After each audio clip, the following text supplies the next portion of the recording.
Aujourd'hui, c'est la journée mondiale sans téléphone. L'objectif, c'est de nous faire réfléchir à notre usage du téléphone. Cette journée, elle existe depuis 2001. Elle a été lancée par un écrivain français, Phil Marceau. Pour beaucoup d'entre nous, le smartphone, c'est tout simplement le prolongement de notre main. On s'en sert pour tout et tout le temps. On scrolle infiniment sur TikTok, on commande des pizzas, on consulte l'état de nos comptes en banque, et peut-être même que vous regardez cette vidéo sur votre smartphone. Ah bah non, pas aujourd'hui. En réfléchissant au sujet qu'on pourrait publier sur cette journée, on a décidé à l'unanimité de vous parler d'une personnalité célèbre, le fameux Steve Jobs, l'inventeur de l'iPhone.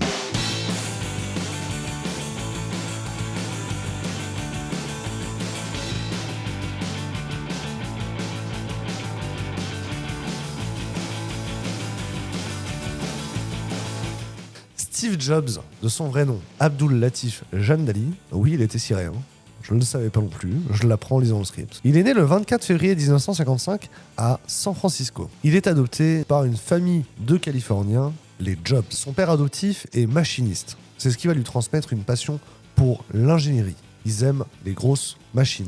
Dès le plus jeune âge, il est fan de cet univers. Il est même membre du club des explorateurs de Hewlett-Packard. C'est notamment en fabriquant divers objets électroniques qu'il va rencontrer le fameux Steve Wozniak, le cofondateur d'Apple. En 1972, il intègre le fameux collège Reed à Portland où il s'intéresse pas du tout aux cours. Ça l'intéresse pas du tout, il y va pas. Il travaille alors pour Atari, une célèbre entreprise de jeux vidéo en vogue à l'époque. Alors il va faire une pause professionnelle pour faire un voyage inspirationnel en Inde. Il y a vraiment beaucoup de gens qui font ça, ils ont perdu le sens au travail, ils mettent des sarouels, ils se sentent mieux après. Et c'est comme ça qu'il est devenu végétarien aussi. C'est pas dans le script, mais c'est vrai. C'est vrai ou pas? Putain, mais moi je fais des vannes, c'est vrai. Du coup, après cette pause professionnelle en Inde, il revient et il se remet à travailler dans l'entreprise Atari. Et cette fois-ci, chez Atari, il va travailler avec Steve Wozniak. C'est en 1975 que Steve décident d'entreprendre et créer leur premier ordinateur, l'Apple One. Et leur ordinateur est tellement stylé qu'ils rencontrent du succès et décident de créer une entreprise en 1976 qu'ils appelleront bien sûr Apple. Et comme l'indique la légende, leur premier produit est bien assemblé depuis le garage des parents de Steve Jobs. L'année d'après, en 1977, ils vont lancer leur deuxième produit, l'Apple II.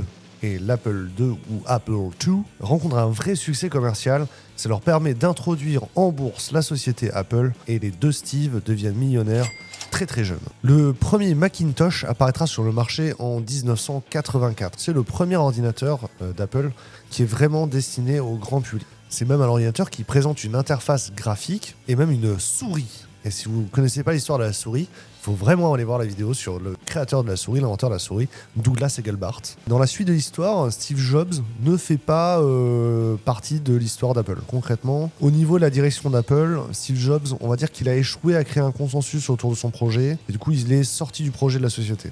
C'est une façon sympa de dire qu'il a été viré. Voilà, il s'est fait virer. Du coup, pendant ce temps-là, il s'implique dans la création d'une société concurrente d'Apple qui s'appelle Next Computers et il travaille aussi dans la création d'un studio de films d'animation qui s'appelle Pixar. En 1997, la société Next Computers est rachetée par Apple. Ainsi, Steve Jobs reprend la direction du groupe. C'est donc suite à ce rachat qu'il décide de créer le système d'exploitation macOS. Les années suivantes seront bien sûr marquées par la création de nombreux produits, notamment l'iMac, iTunes, l'iPod. Cependant, en 2003, il apprend qu'il est atteint d'un cancer pancréatique. Et cette maladie va l'affaiblir jusqu'à sa mort en 2011.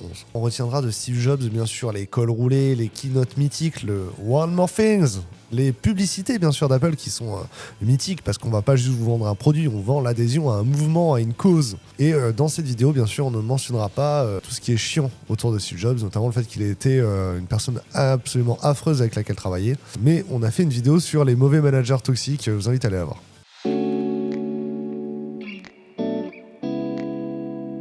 Alors dans cette vidéo, on va bien sûr vous parler de l'outil fantastique qu'est le smartphone, mais surtout des développeurs mobiles qui développent les applications qui vont vous permettre de faire des choses avec votre téléphone. D'ailleurs, saviez-vous que les deux fondateurs de Wheel of Death étaient des développeurs mobiles à la base? Ah oui, moi et Vincent, on s'est rencontrés chez Altran, on a fait des applis mobiles, et du coup, quand on a commencé Wheel of Death, on n'était pas les meilleures personnes pour faire un site web, quoi. iOS ou Android. Il faut savoir qu'Android a été créé avant iOS, mais il n'était pas destiné à l'usage des smartphones. Il était destiné à être une interface entre les objets connectés, les robots, de manière générale, et les humains. Et Android a été racheté par Google ensuite. Mais les deux sont plus ou moins nés en 2017. Et en 2010, voire même 2013, 2015. C'est vraiment une époque où tout le monde voulait créer une application sur les stores. À l'époque même, en fait, les gens qui utilisaient des smartphones, ils avaient pris l'habitude d'aller régulièrement sur l'App Store, essayer des nouvelles applications, etc. Aujourd'hui, vous installez une application que si on vous a contraint à le faire, hein, vraiment. Les smartphones ont révolutionné notre façon d'interagir finalement avec le monde numérique, avec l'informatique, et il a fallu beaucoup de main-d'œuvre pour construire toutes ces applications mobiles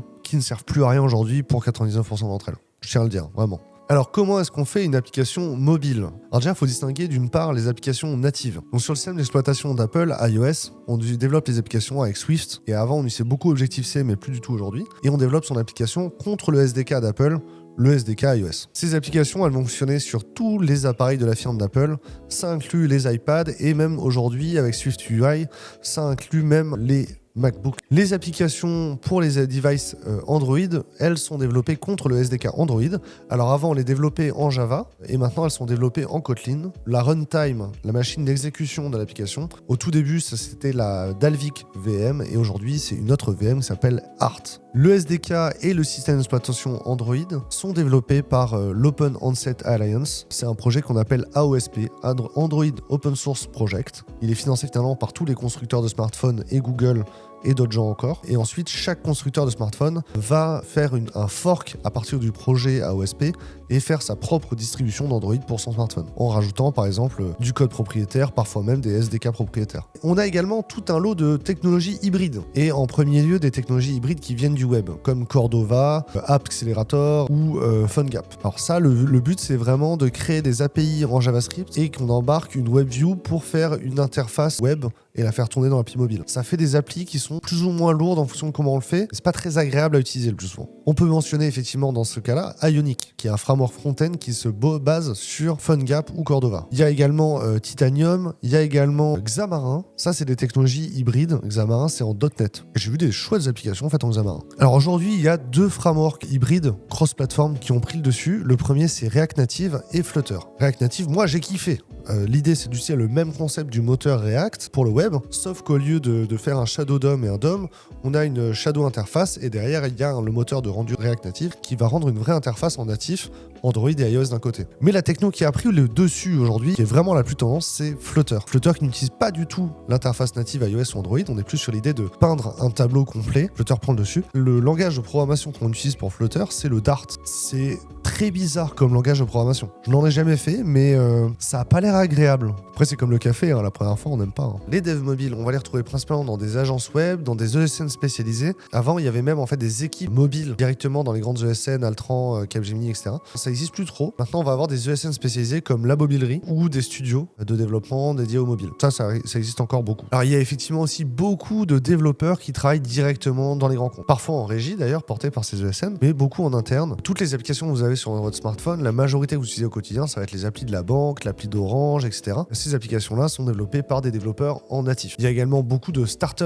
je pense à Deezer ou Spotify, mais même des entreprises qui recrutent sur We Love Devs. Cheers, Conto, Swapcard, Mythic recrutent sur We Love Devs. Il faut savoir que les développeurs mobiles sont un petit peu mieux payés que la moyenne. Le salaire médian des développeurs en ce moment sur We Love Devs, et vous pouvez aller voir notre baromètre, ce sera sûrement 40K. Et pour les développeurs Android, il va être à 41K. Pour les développeurs iOS, il va être à 45K. Pour les développeurs Flutter, on va le retrouver à 40K, alors que pour les développeurs React Native, il va être à 38K. La question qu'on se pose là très spontanément, c'est pourquoi est-ce que les développeurs iOS gagnent plus de thunes? Et la raison, elle est assez historique et même cosmologique, j'ai envie de vous dire. C'est-à-dire que les iPhones, ça coûte plus cher. Les utilisateurs d'iPhone ont plus tendance à dépenser de l'argent sur leur téléphone que les utilisateurs d'Android. Ce qui fait que, par exemple, pour une application de retailer, au tout début, on va dire il y a 10 ans, les utilisateurs d'iOS dépensaient plus d'argent que les utilisateurs d'Android. Et du coup, ces entreprises investissaient plus d'argent sur l'application iOS que sur l'application Android. Bref, être développeur mobile, c'est vraiment super chouette. Ce qui est encore plus chouette, c'est de trouver des jobs de développeur mobile chouettes. Et ça, il y en a plein sur We Love Devs. Parce qu'en fait, assez historiquement, vu qu'on était développeur mobile, nos premiers utilisateurs, c'était des gens qui nous connaissaient. Et en fait, depuis toujours, il y a beaucoup de clients qui recrutent des développeurs mobiles. Et du coup, il y a des développeurs mobiles qui changent de taf sur We Love Devs. Venez trouver votre futur job de rêve sur We Love Devs. J'espère que vous avez aimé cette vidéo. J'espère que vous passerez une bonne journée sans votre smartphone. Laissez un like, commentez la vidéo, abonnez-vous. Allez voir les autres vidéos, elles sont cool. Est-ce que c'est cool ?